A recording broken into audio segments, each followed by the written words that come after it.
couldn't see myself in a white-collar profession, coming from a blue-collar background.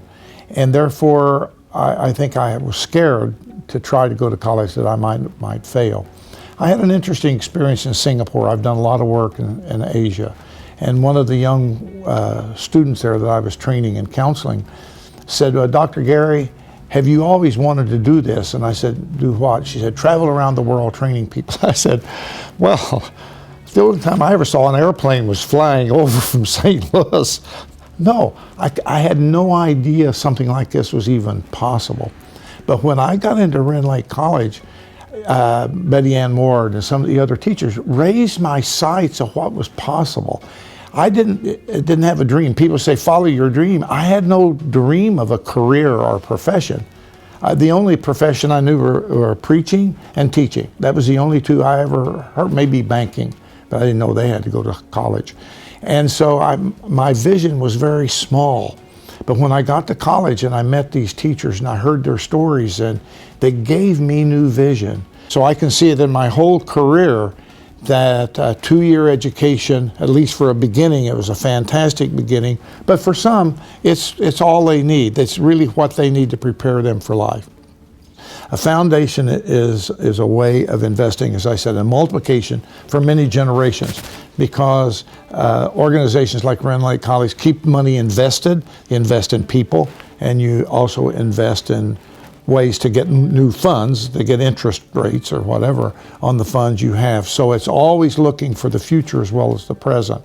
My brothers and I, my 2 brothers, they both passed away last year, we decided to take part in a challenge grant, and each of us gave a third to this challenge grant, and in honor of our parents, Tommy and Leota Sweeten. And we wanted to honor them and honor our parents and my heritage in Ina and Southern Illinois, because I know Southern Illinois had been in a economic funk for a long time, and I can't think of anything that would be more reviving than getting a good education, two-year, or launching to a 4-year or whatever.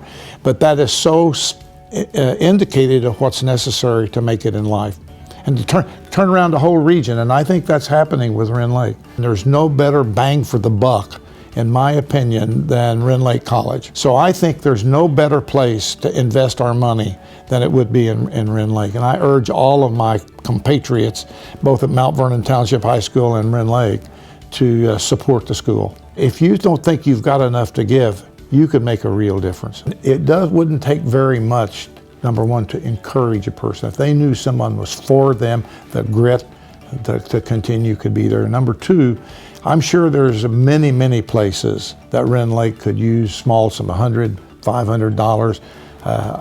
The gifts that my family and I gave weren't millions of dollars. We're not wealthy people. But we gave out of our abundance because we were committed to the next generation of people. Remember where you came from.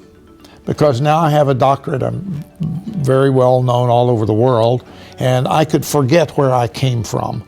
I could forget the struggles that I had and forget the help I got at the beginning. And I don't want to forget where I came from and the help that I got, and would say to other people, pass it on. It only takes a spark to get the fire going. You too can be the spark that helps Rend Lake College and our students.